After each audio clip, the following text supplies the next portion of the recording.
Actualité spatiale 64. Des choses horribles se passent. Bonjour, merci d'être ici avec moi une fois de plus. J'espère que vous allez très bien aujourd'hui. C'est encore moi, Marie. Bienvenue sur ma chaîne. Ces informations peuvent être perçues comme de la science-fiction ou comme le spectateur le jugera bon, et je les publie à des fins de divertissement uniquement. Pourtant, je prends mes informations très au sérieux, et pour ceux qui ont des yeux pour voir. J'écris ceci le matin du 7 février 2025. Le contenu de cette vidéo a suscité beaucoup de controverses ici. Certaines personnes ont dit que je ne devrais peut-être pas publier cela, car c'est trop laid et cela pourrait causer beaucoup de frustration. Pourtant, je constate qu'au final, les choses continuent d'évoluer en notre faveur malgré les mauvaises nouvelles. En raison de sa complexité et de sa longueur, je ne peux pas tout condenser en une seule nouvelle de l'espace, surtout parce que je dois également fournir un contexte à certaines choses. J'ai déjà commencé à vous dire ce qui se passe ici, autour de Tejta et du Conseil d'Alcyone, ainsi qu'avec la Fédération galactique, une exopolitique complexe en général. Je sens donc que je dois continuer. J'ai beaucoup réfléchi au niveau de détail que je dois utiliser pour décrire les choses afin de ne pas paraître trop dur. Mais c'est quelque chose que je ne peux faire qu'au fur et à mesure que j'écris. Une autre chose que je dois dire avant de commencer, c'est que tout ce que je partage a été autorisé à la publication et ne gênera aucune des enquêtes en cours. De plus, toutes ces informations ont déjà été publiées à Tejta, car toute la population là-bas et sur les 4 planètes doit être informée aussi bien des bonnes que des mauvaises nouvelles. Par conséquent, l'autre camp, les méchants, si vous voulez les appeler ainsi, savent déjà ce que je vais dire aujourd'hui. Je dois vous rappeler à propos de 3 personnes spécifiques impliquées dans les nouvelles d'aujourd'hui. La première est Aneka de Témé, bien connue de la plupart d'entre vous.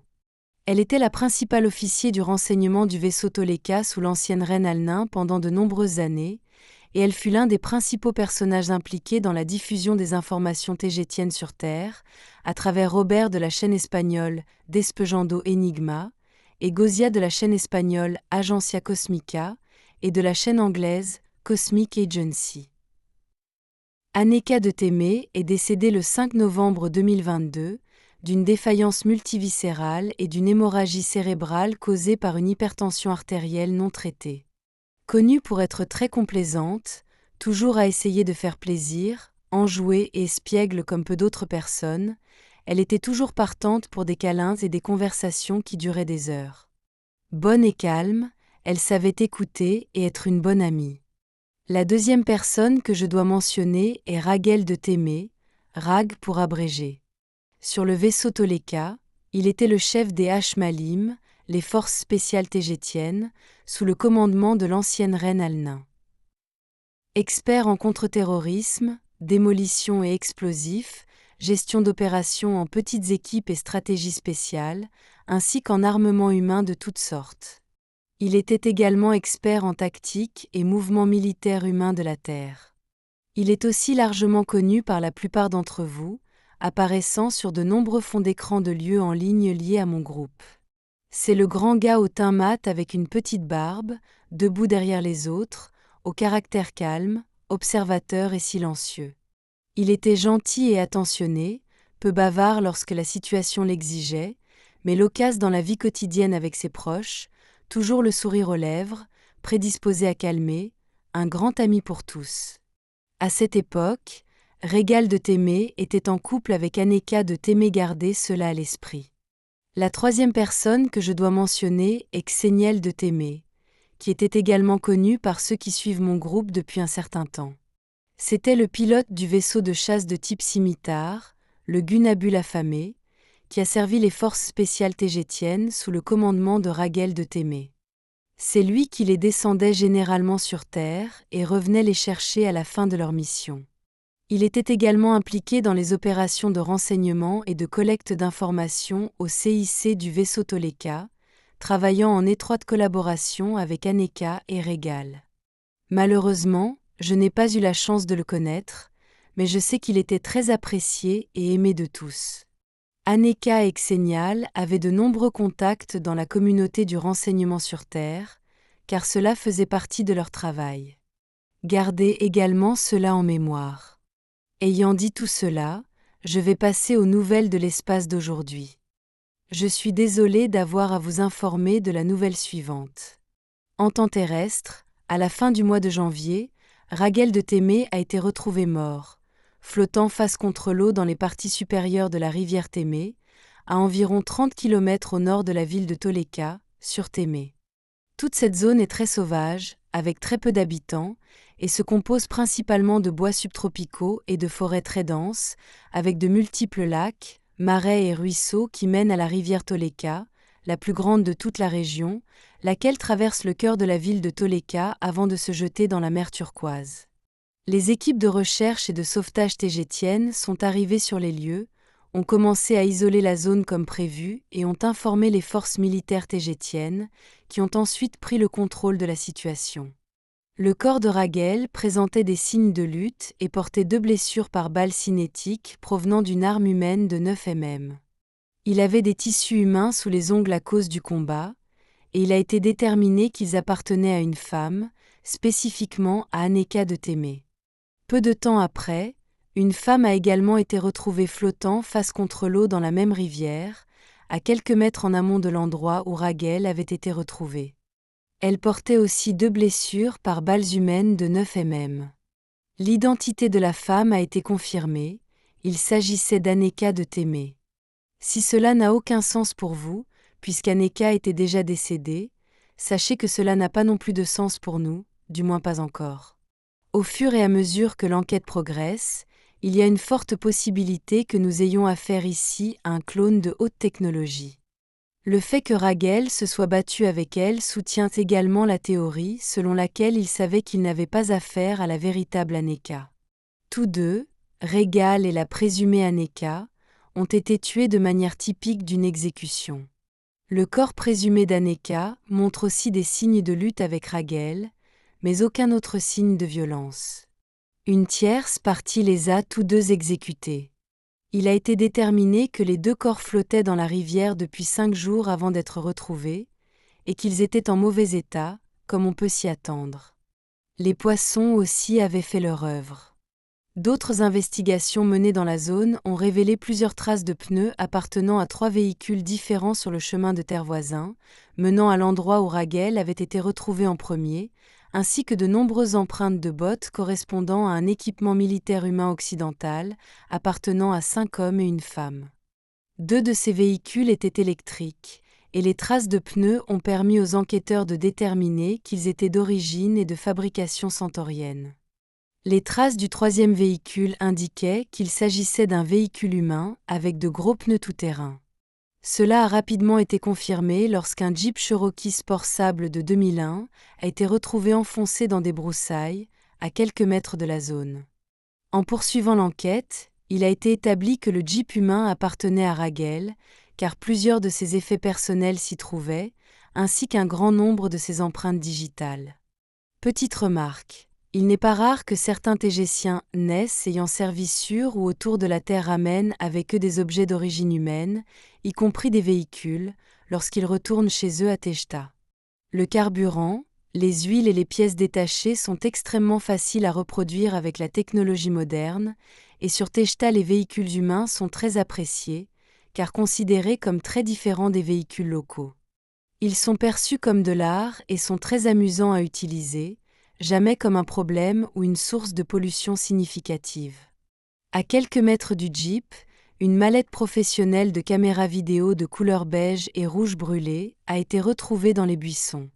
Elle était vide, à l'exception de quelques photos personnelles de Ragel, de cartes papier et de vieux tickets de service humain liés au Jeep. Gardez cela en mémoire. Les traces de pneus des 2 véhicules alfraciens s'arrêtaient à quelques centaines de mètres de la Seine, où l'on a trouvé des preuves que les véhicules étaient ensuite montés dans un vaisseau spatial, dans une extraction poussiéreuse. Au fil de l'enquête, un témoin tégécien s'est manifesté, affirmant avoir vu ce qui ressemblait à un vaisseau spatial bleu électrique décoller de cette zone 5 jours auparavant. La description de ce vaisseau correspondait à celle d'un chasseur de deuxième génération de classe Suzy. Quelques heures après l'arrivée des militaires tégétiens sur la scène, le corps de les traces de pneus des 2 véhicules alfraciens s'arrêtait à quelques centaines de mètres de la Seine, où l'on a trouvé des preuves que les véhicules étaient ensuite montés dans un vaisseau spatial, dans une extraction poussiéreuse. A été retrouvé dans la baignoire de sa maison de campagne, apparemment étranglé à l'aide d'un fil de piano de fabrication humaine. Les enquêtes ont révélé que les assaillants étaient entrés par une fenêtre à l'étage supérieur, car il n'y avait aucune trace de panier de véhicules autour de la maison, à l'exception des traces de pneus tout-terrain correspondant au Jeep de Raguel, qui étaient présentes tout autour des lieux, ce qui indique que le Jeep y était allé plusieurs fois ou y était habituellement stationné. Les preuves montrent que les agresseurs de Xeniel sont entrés par le haut de la maison, probablement en descendant d'un vaisseau, peut-être au moyen d'un rayon tracteur ou simplement par corde, comme cela se fait sur Terre. La maison de Xeniel avait été fouillée de fond en comble. Ses affaires, ses placards, ses tiroirs, tout avait été ouvert et jeté au sol. Il cherchait manifestement quelque chose. Le corps de Xeniel était là depuis 5 jours avant d'être retrouvé. Ragal et Xeniel étaient de bons amis et se fréquentaient souvent. Les preuves suggèrent que Ragal était chez Xenial avant de partir en direction de la ville de Toleka, et qu'il a été intercepté en route par un vaisseau contenant des agents obscurs, dont une fausse Aneka, probablement utilisée pour arrêter et désorienter Ragal pendant que les autres l'attaquaient, ainsi que la maison de Xenial. Le Jeep de Ragal montre également des signes d'avoir été fouillé. Il cherchait manifestement quelque chose, peut-être le contenu de la mallette de caméra vidéo vide retrouvée près du Jeep. Pendant que les recherches se poursuivaient, la petite amie de Xeniel est apparue et s'est portée volontaire pour donner toutes les informations qu'elle pouvait. Elle était clairement sous le choc et dévastée par la mort de Xeniel. Cependant, je trouve intéressant, si ce n'est inquiétant, de constater qu'il était mort depuis 5 longues journées, sans qu'elle se soit inquiétée du fait qu'il ne réponde pas à ses communications ou messages. La petite amie de Xeniel a dit que Raguel et lui avaient collecté beaucoup d'informations et de preuves de toutes sortes, qui plaçaient les membres de l'ex au conseil de Tejta dans une situation très difficile, et qui mettaient en évidence leurs liens non seulement avec des membres de haut rang de la Fédération galactique, mais aussi avec des politiciens humains et des personnes d'intérêt de la Terre, très notoires et connues. Elle a conduit l'armée tégétienne jusqu'à un endroit du sous-sol de la maison de campagne de Xeniel, et elle leur a demandé de creuser à un endroit spécifique, sous les planches du sol. Ils y ont trouvé une autre sacoche de caméra vidéo humaine, placée dans un sachet protecteur. Une sacoche qui était identique à celle trouvée dans les buissons près de la Jeep de Raguel. La sacoche contenait plusieurs centaines de feuilles en papier, de transcriptions et de documents, ainsi que des puces de cristal de quartz tégétienne contenant des informations et des vidéos, des unités de mémoire et des disques durs externes humains, des photographies imprimées et divers dispositifs manuels, aussi bien de Tejta que de fabrication humaine, et un pistolet à plasma de .0 d'origine militaire tégétien et inutilisé. C'est ce que recherchaient les agresseurs. Ces documents, dont je ne peux pas décrire le contenu en détail, sont une compilation complète de toutes sortes de preuves démontrant que l'ancien Haut Conseil tégétien travaillait avec la cabale de la Terre. Mais pas seulement ça, car il y a aussi des preuves de toutes sortes qui incriminent plusieurs représentants de la Fédération galactique dans les hautes fonctions de pouvoir, parmi lesquels se trouve l'ambassadeur télosien auprès de la Fédération et toute son équipe. Et aussi une liste des ambassadeurs et de représentants alphraciens auprès de la Fédération. Parmi les personnes impliquées, il y a aussi 2 représentants andromédiens, qui ont ensuite démontré qu'ils n'étaient impliqués que de manière circonstancielle et qu'ils ignoraient ce qu'il se passait. Les connaissant, c'est probablement la vérité. Mais je vous laisse vous faire votre avis. Les documents comprennent aussi des plans détaillés, des calendriers et des chronogrammes créés pour l'invasion de Tejta et, ultérieurement, pour l'annexion forcée de toutes les cultures et sociétés de la masse stellaire des Pléiades M45 par la cabale terrestre, assistée par la Fédération galactique. Et cette fois, ces documents contiennent beaucoup de preuves que la Fédération galactique est impliquée. Quelques jours plus tard, Tous ces événements terribles ont été présentés aux divisions légales du siège local de la Fédération galactique, basé sur le vaisseau Viera, où des juges de plusieurs races de la Fédération ont déterminé que les preuves fournies étaient valides et qui les ont acceptées. Ce qui a conduit à l'arrestation immédiate de 8 des représentants des Télosiens et des Alphraciens auprès de la Fédération galactique et de leurs équipes de soutien. Cela a également conduit à l'arrestation de 2 pilotes alphraciens d'un faux vaisseau de chasse tégétien de classe Suzy de deuxième génération, identifié par le témoin à Tejta, et qui était en réalité un vaisseau de chasse alphracien très modifié, déguisé en vaisseau militaire de Tejta. Ce vaisseau avait déjà été détecté par les Tégétiens que vous connaissez depuis au moins 2 ans, mais à ce moment-là il n'avait aucune raison de se plaindre de son existence, même si la seule utilité qu'il pouvait avoir était de servir à provoquer un événement sous faux drapeau. Ce vaisseau a été saisi et il est maintenant dans le Viera.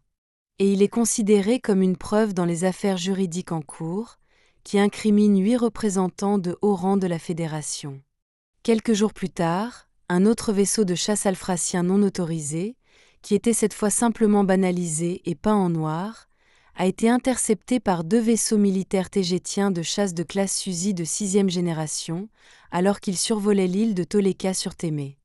Et arrivés au nord de la ville, ces derniers ont tiré sur l'envahisseur alphracien, l'obligeant à atterrir dans le jardin fleuri et privé d'une agréable famille tégétienne, dont il a failli percuter la maison. Les 8 personnes à bord ont été immédiatement arrêtées par l'armée tégétienne, c'est-à-dire le pilote et le copilote, et 6 agents de force spéciale. Le pilote et le copilote étaient des alphraciens, mais les 6 agents étaient des membres humains de l'équipe militaire d'élite des opérations noires de la Cabale. Ces 8 personnes ont été placées sous la garde de l'armée tégétienne, chacun séparé des autres. Mais pendant qu'ils attendaient d'être livrés au chat urmayadéen, qui nous aide avec les interrogatoires étant donné qu'ils sont très bons dans les connexions, 4 des 6 agents humains des opérations noires de la Cabale se sont suicidés en ingérant des pilules de poison au cyanure qu'ils avaient cachées sur eux. Les 2 autres ont été fouillés et leurs pilules à suicide ont été confisquées avant qu'ils ne puissent les ingérer. Mais nous avons ensuite été informés que sur les 2 membres restants de l'équipe des opérations noires, un seul a survécu à ce jour, car l'autre est mort d'une crise cardiaque lorsqu'il a été remis aux Urmayadéens pour être interrogé. En effet, je n'ai pas besoin de rappeler à quel point les Urmas peuvent être extrêmement impressionnants. Et c'est pour cette raison que les Urmayadéens continueront désormais leurs interrogatoires sur le sol tégétien, où ils sont très bien accueillis, et qu'ils n'emmèneront plus les suspects sur leur planète d'origine, ni dans leur vaisseau, étant donné que cela peut être trop impressionnant pour eux. Le jour suivant, un 3e vaisseau alphracien non autorisé du même type a été détecté se déplaçant vers Témé avec des contre-mesures électroniques complètement activées.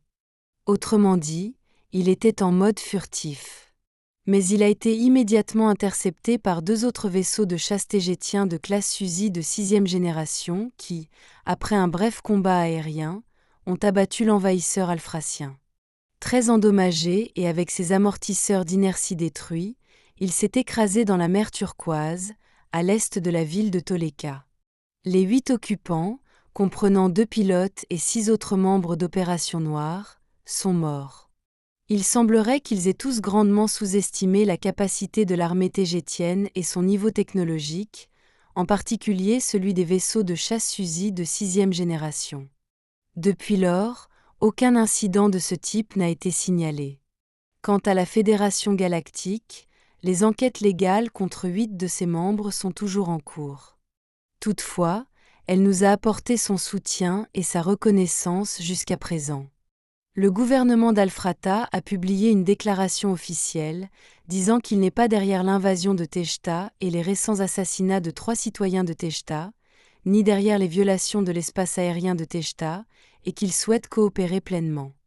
Jusqu'à présent, toute l'attitude de la Fédération galactique est positive et favorable à Tejta. Cependant, je dois mentionner que tout cela semble aussi être utilisé pour alimenter le concept si cher à la Fédération galactique, selon lequel le mal est causé sur Terre et que c'est la Cabale qui l'engendre, et que par conséquent, la planète Terre doit être libérée de la Cabale.